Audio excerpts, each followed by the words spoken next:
el bigote rojo y las preposiciones. La gramática no es el fin para comunicar, es un medio de apoyo simplemente. ¿Hasta cuándo vamos a comprenderlo? ¿De qué sirve saber gramática con definiciones y todo eso si el niño no sabe expresarse? Fue a fines de los años 50. Tenía 9 años y cursaba el 3er grado. Todavía trato de comprender por qué mis padres, sencillos y humildes, me inscribieron en un colegio particular. Mi padre era taxista y mi madre ama de casa. Vivíamos en un barrio pobre de esos de la periferia. Y bueno, quizá el gran amor que ellos me profesaban los incitó a colocarme en una escuela que creían era la mejor de la pequeña ciudad donde morábamos. El colegio era dirigido por monjas. Quiero decir, era una escuela donde la religión era el eje que sostenía todo el proceso educativo. No era mixta, solo varones. Ahí asistían los hijos de ganaderos, agricultores, funcionarios municipales, grandes comerciantes, en fin, lo que se consideraba lo mejorcito de la sociedad. El edificio escolar era viejo, con altos techos y ventanas elevadas para mi estatura. Sus enormes y gruesas paredes de adobe estaban pintadas con colores ya indefinidos por el paso del tiempo y en el centro un patio cerrado de cemento ya agrietado y añejo. La escuela se comunicaba por un pasadizo casi secreto con la casa de las monjas. Ese pasadizo era tabú para todos los alumnos, así que ignorábamos lo que había del otro lado.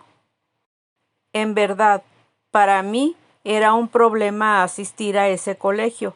A mi edad no comprendía, pero hoy sé que lo que en mí se practicaba se llama discriminación. Las monjas casi me ignoraban. Las frases humillantes, «hijo de chofer», y los retos de los compañeros eran frecuentes combinados con los castigos cotidianos. Y por otro lado, en el barrio donde vivía, los niños y familias me hacían burla, me criticaban cuando hacía alguna travesura y la expresión usual era «¿y eso que está en colegio de monjas?». Y vaya manera de evaluar que tenía el plantel. Si ustedes me permiten, déjenme platicarles. Al inicio del ciclo escolar, cada uno de los alumnos recibía un folleto impreso, le llamaban boletín. Era breve, casi un librito donde aparecía en cada página una semana. La página contenía una serie de cuadros donde la maestra anotaba el avance, estancamiento o retroceso semanal. Los datos que aparecían eran numéricos del 0 al 10. Hasta ahí vamos bien.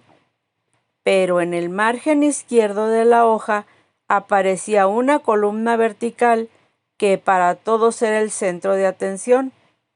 La maestra tenía 3 sellos de goma largos con las palabras, según el caso, primera, segunda y tercera.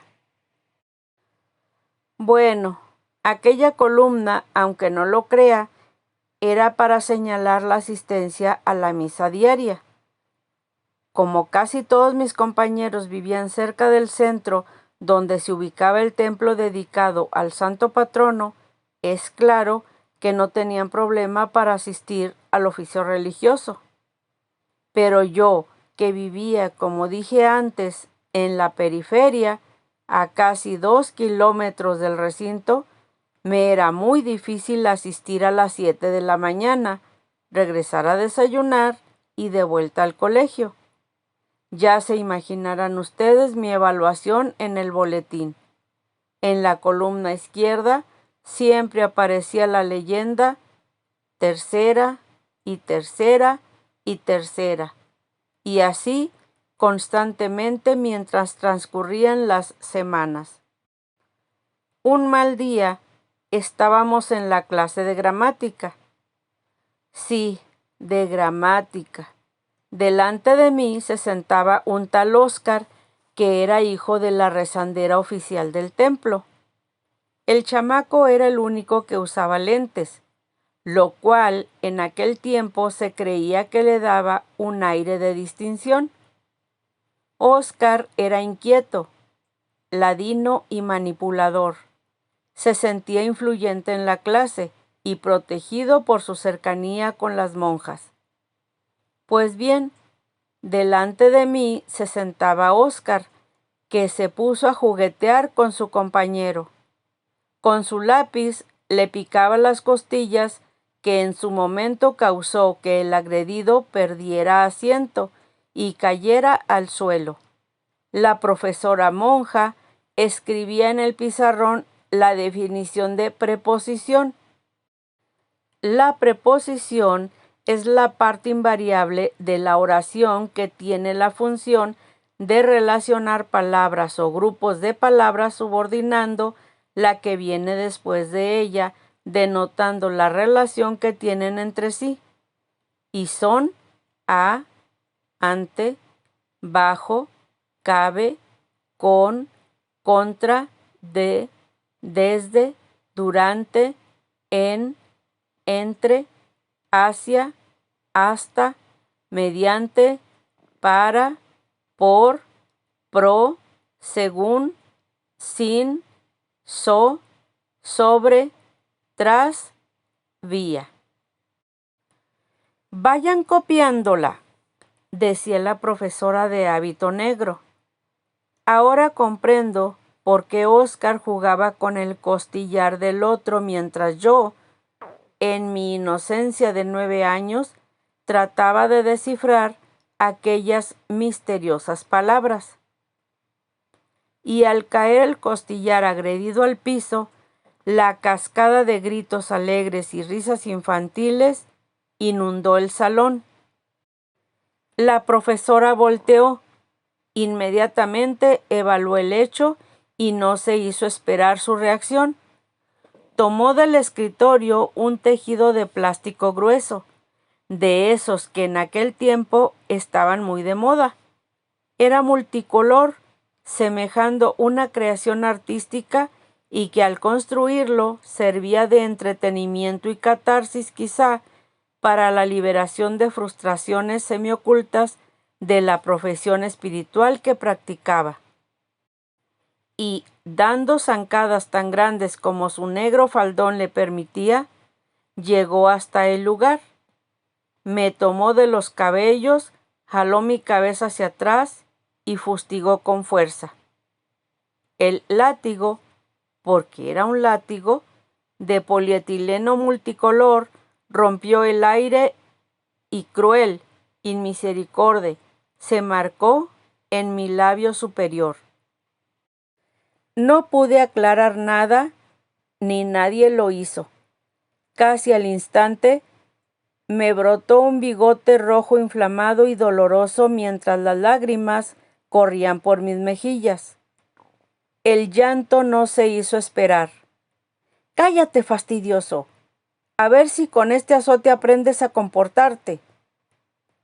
Quise aclarar, pero los sollozos y el gran bigote rojo no me permitían musitar con claridad. «No hables, porque te doy otro», dijeron aquellos ojos llenos de furor. «En castigo te quedarás toda la tarde solo en la escuela y, para que puedas salir, me dirás de memoria todas las preposiciones». Cosa extraordinaria. En aquella época no había escuelas de un solo turno, pero aquella sí, aunque esto es comprensible ya que las monjas tenían que hacer oración y hostias por la tarde. Manuel se encargaría de avisar en casa que me quedaría castigado, así que al terminar la jornada vi con tristeza como todos los alumnos abandonaban alegres el plantel. y pronto me quedé en la más completa soledad. Aquel patio me parecía enorme, las gruesas paredes del edificio me causaban temor, y el silencio, qué terrible es el silencio en una tarde de castigo. El bigote forzado me dolía. Fui hasta la llave de agua que servía de bebedero y lo mojé. El fresco líquido parecía calmar un poco el picante dolor que me atosigaba. Recorrí los salones desiertos curioseando. Me metí hasta el cuartucho donde los tambores y cornetas se guardaban. Encontré por aquí y por allá viejos libros abandonados y cubiertos de polvo. Pero qué soledad y qué silencio.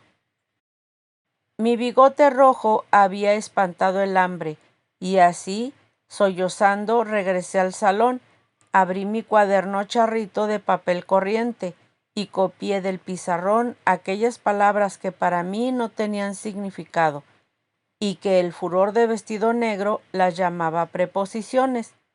La memoria es un prodigio.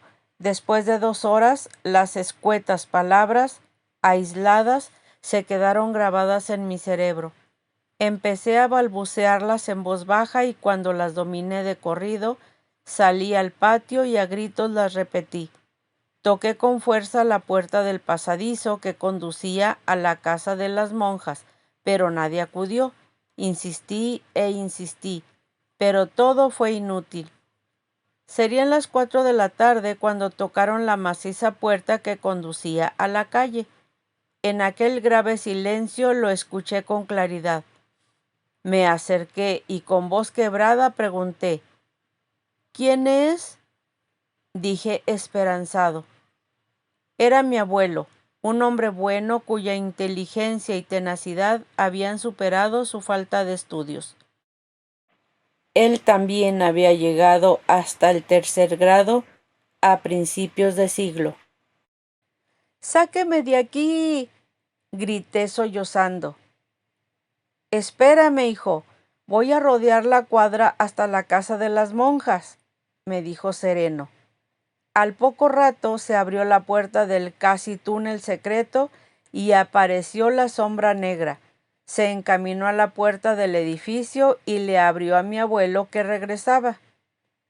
Y mi papá grande, con gran serenidad, permaneció mudo al ver el bigote rojo y las lágrimas que escurrían.